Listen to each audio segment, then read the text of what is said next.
Did you like that? Have I got your attention?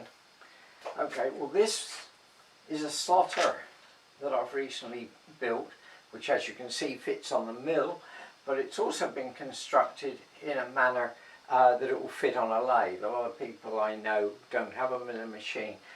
Now the reason I made that is for quite some time I've been thinking about making some of these, which are motorcycle clutch baskets on the inner, and as you can probably see or hopefully see on the video, it's got trapezoidal slots in here, and the internal one is much the same. So what I needed was a slotter which, if I made an appropriate tool like this, I could pass through many times and index it round and make the clutch basket. However, I hadn't got round to that because it never came to the top of the to-do list, but recently, as featured in some other videos, which I'll post links to at the end of this one, I converted a lathe to motorised ball screws. And on the x-axis I wanted to gear it down 2 to 1 and use a belt and pulleys. I tried to order some pulleys, but the only source that I could find for the type that I wanted was in the Far East, and with all the COVID thing I had no idea what the delay in shipping would be, so I decided that I would make my own, and that's the reason that I turned to make this. As it turned out, I was then able to find a source for the pulleys I wanted in England, which was only going to take 2 or 3 days to get here, so I ended up buying the pulleys and not making them. But I've now got this slotter, which it worked quite well, ready for when I want to make the clutch baskets or anything else. So let's have a look at how I did it. Well, the first idea that comes to mind in order to do some slotting is to fit a tool holder into the mill and to grind up a high-speed steel cutting tool, and then to move that with the normal quill movement. But there's a couple of reasons why I didn't want to do that. One is the cutting forces are going to be putting more loads on the bearings than they would normally get with milling, and also I'd have to have some means of locking the spindle from rotating. I had this spare compound rest from a lathe, which with the lathe screw taken off slides backwards and forwards quite nicely, and it occurred to me that if I made a block perhaps to go here to hold the cutting tool and then mounted that vertically, it would do the job without putting any strain onto the bearings. Now to drive it, I've got this pneumatic cylinder which I could fit here, and then with the aid of a solenoid valve I could set it up automatically to pump up and down. Basically I had to make a bracket to fit this onto the head of the mill. Now that obviously required a good deal of accuracy, and so it's necessary to do some CAD drawings, which is the next stage. Here we are with the start of the CAD drawing. For those unfamiliar with the technical terms, CAD stands for Cardboard Assisted Design. I can mount the pneumatic cylinder here. I would have liked to have had it higher, but if it's higher it's got to miss the top cover, and it puts the line of force a long way overhung from these two mounting bolts. So I'm going to mount it a little bit lower and under here, which you can see is probably only half the distance away. For the start of the CAD drawing I need to get the center line, which is about here, and then I will have a piece coming out to mount this on, so that will have to be at this height. The cross slide will fit about here, so we can draw that in. And now with this CAD design I'll be able to go away and make the plate and everything should fit perfectly. Well, here are the plates which are rough cut out. There's three pieces. This one will have a hole cut in it and 4 mounting holes drilled to take the pneumatic cylinder, which will fit here, down there. This is just a spacer plate, nothing more than that, in order to equalize the center heights of the slide and the rod of the pneumatic cylinder. These pieces will be welded onto the main plate, but with only the minimum welding that's necessary, because that will avoid excessive distortion of the whole assembly. This plate here, which will be taking most of the thrust, because that's the one that the cylinder will be mounted on, will have some bracing pieces here. That ensures that it's rigid enough. Even though I'll be taking care with the welding sequence and the amount of welding to avoid too much distortion, there is always some. So the final machining facing off here, facing off where the holes will be for mounting onto the head of the lathe, and also where the cylinder will bolt to, all those pieces will be machined after it's been welded to ensure that all the surfaces are true. Well, the plate is going to be fitted onto these 2 studs which hold the head back against the rest of the mill. There's just one small problem there. You can probably see with this, the length of the protruding part of the stud is not long enough to pass through the thickness of the material of the plate, and so I wouldn't be able to get the nut on. The solution to that was to bore large holes in the plate, and then I can use a sleeve nut which will go inside and clamp everything back together. Well, I've got the plate mounted up on the lathe. I've just got the top sleeve bolt in place, but the bottom hole is centered over the stud. But there was an unexpected problem. This spirit level shows that the mill is level, but when I put the spirit level on the plate, we can see it's far from level. That surprised me, because I'd milled all the edges of the plate to be parallel and square to one another, and the centers of these 2 holes were measured to be the same distance in from here. So it's obvious that if my plate was square, the mill wasn't, and that's what happened. This bottom bolt, even though it, on a casual look, it seemed to be vertically in line with the top one, it wasn't.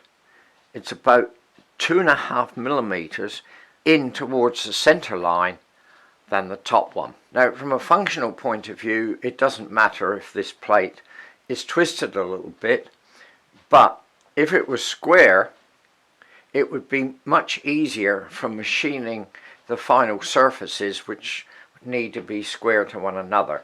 For instance, if it's much easier just simply to put that in the vise and know that it's lined up true for doing the other machining operations than it would be if I had to allow for that angle. So the only solution is I need to turn the plate around, put 2 more holes in, but with allowance for this lateral offset.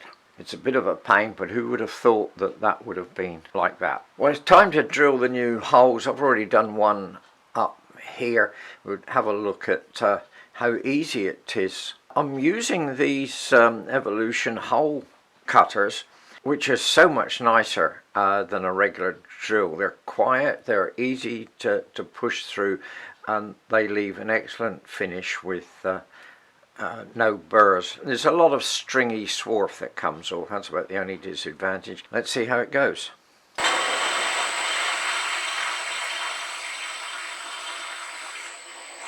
I just ease off every now and then just to reduce the length of the stringy swarf. The makers of these bits stress frequent doses of lubrication. Well, that's it. Well, the new holes have been drilled. It's bolted in place with the sleeve nuts, which have now been finished off. You put the spirit level on and it's pretty true. The original holes will be covered up with this plate. Well, this is a small mounting plate that I've got set up in the mill now, and that's to mount the cylinder on. I've already drilled the 4 mounting holes which go through here. Now I need to put a hole in the centre to take this, I think it's a bush to support the shaft. I'm going to put that large hole in through another one of these hole cutters. Now, I've never used these before today. I was very pleased with the smaller one that I used to put holes in the back plate. Let's see how we get on with a large hole. I'm not sure what speeds to run these at. I'll have to do some research on that. So I'm running them quite slow, just as a precaution.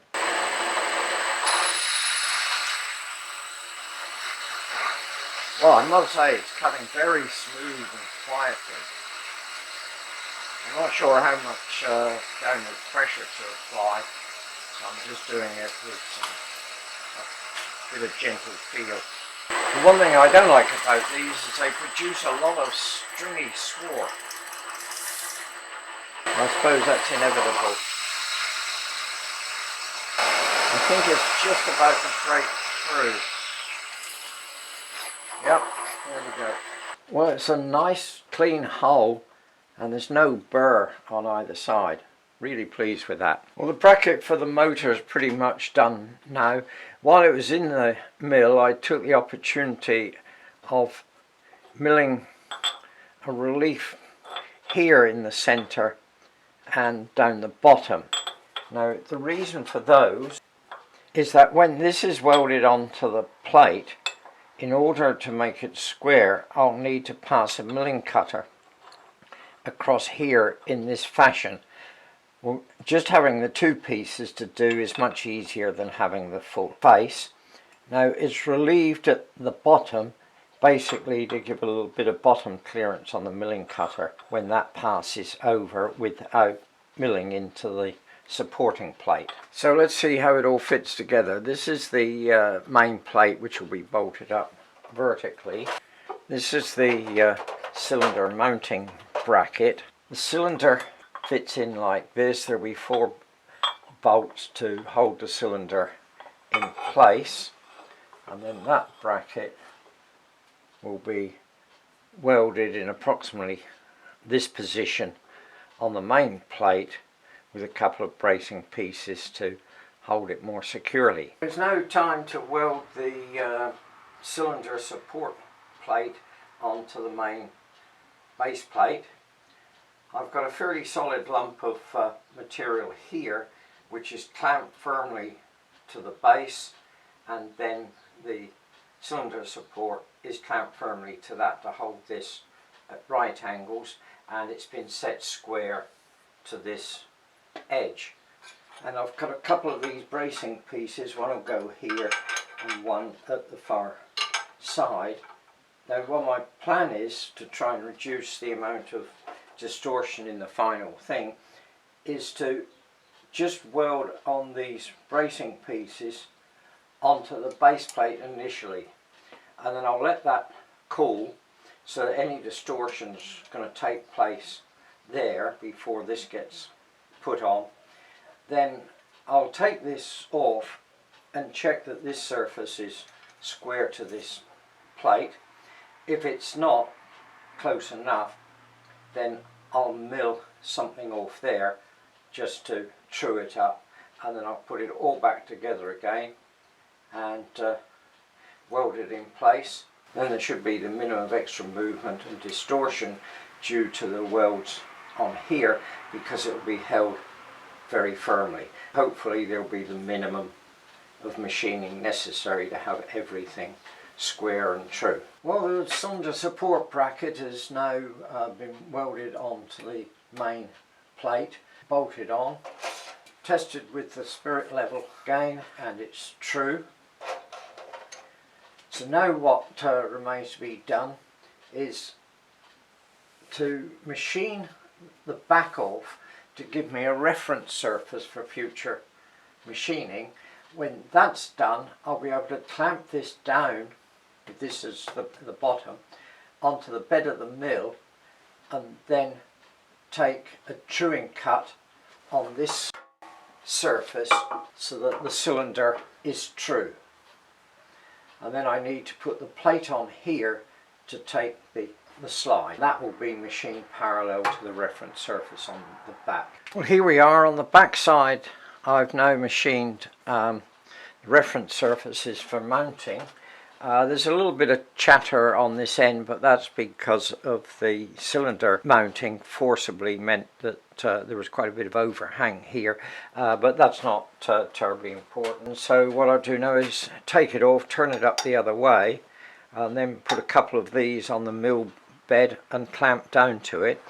Then that will have mounted this plate level with these two surfaces. Then I can do the remaining machining and alignment based off these surfaces. There is no need to machine everything off the back of this. The more material that's left on, the more rigid it is, and that's one of the things I'm after. I machine down here as well because these are the two mounting points, and so everything really needs to be referenced to where these bolt onto the head of the mill. These two surfaces will be the ones that will be used as the reference when it's turned upside down, but this is also on the same plane as these two surfaces.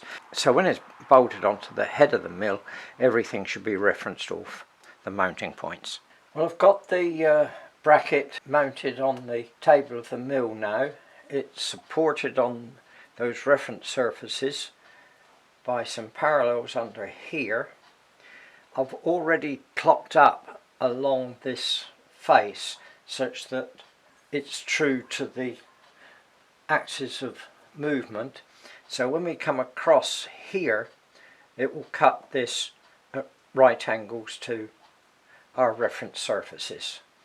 This is only a high-speed steel tool. It's not a carbide one, which is a lot stiffer. It's got a lot of overhang, so I'm just going to take very small cuts. Well, hopefully just one very small cut should true it up. It depends how accurate everything was that I did before. So let's turn it on and see what happens.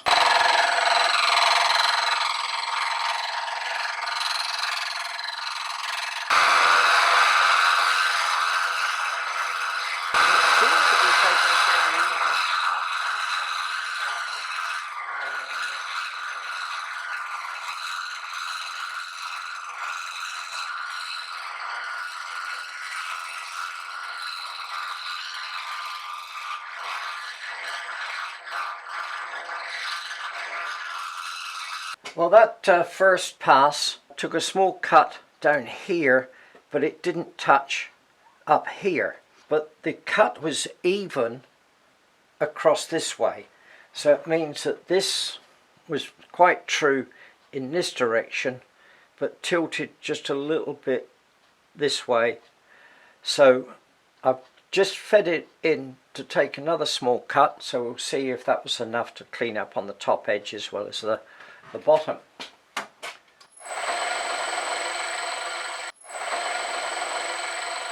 Well, that second pass cleaned up both the top and the bottom pass. After that, I just took what's called a spring pass, which is a pass without increasing the feed.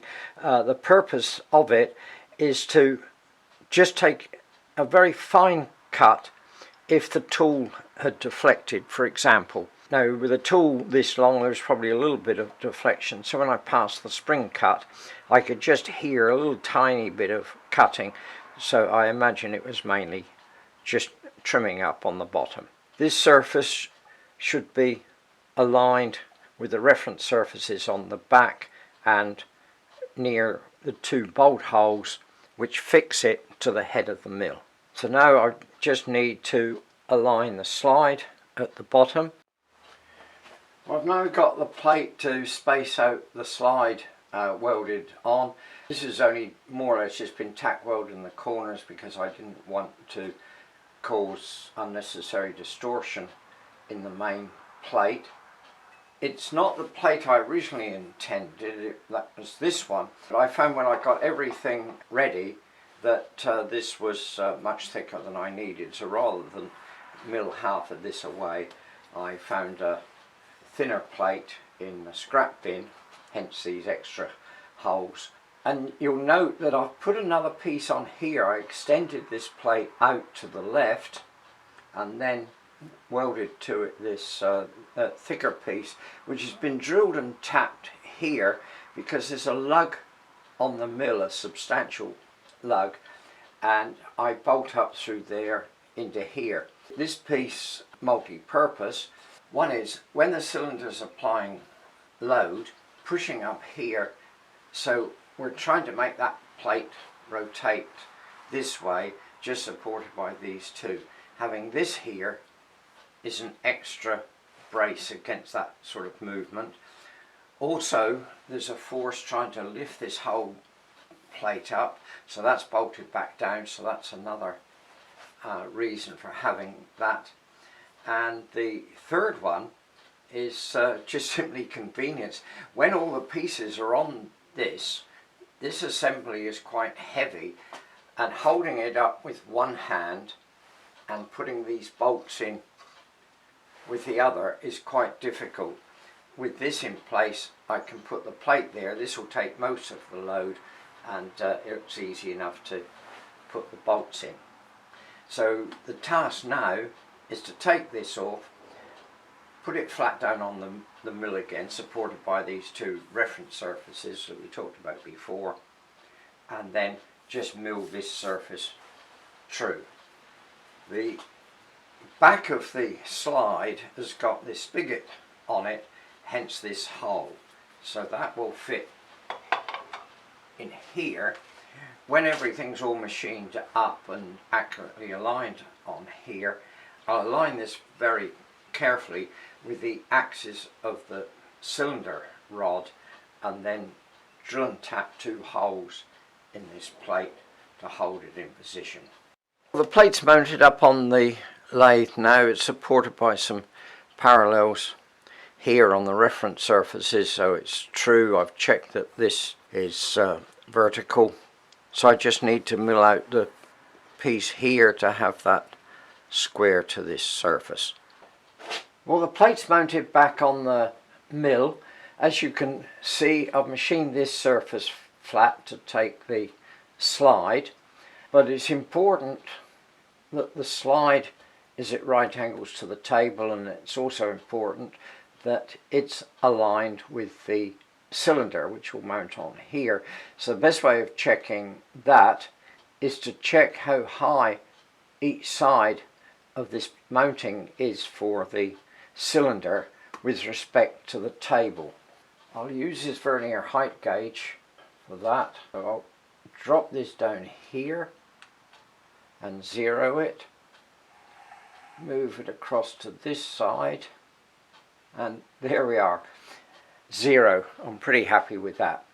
The next stage is to put the slide on, align that so it's at right angles to the table, and then mark through and drill the mounting holes. Okay, so the bottom part of the slide is mounted on its spigot, so now we just have to set this. To do that, I'll put a piece of rod into the dovetail and then align it when it's touching this square. So now I just need to take a transfer punch, which is the right size, give it a little tap, then I'll take this all off, drill and tap where there's a hole, check the mounting again, tighten that, and then come back and drill and tap for the other hole. Here it is at last.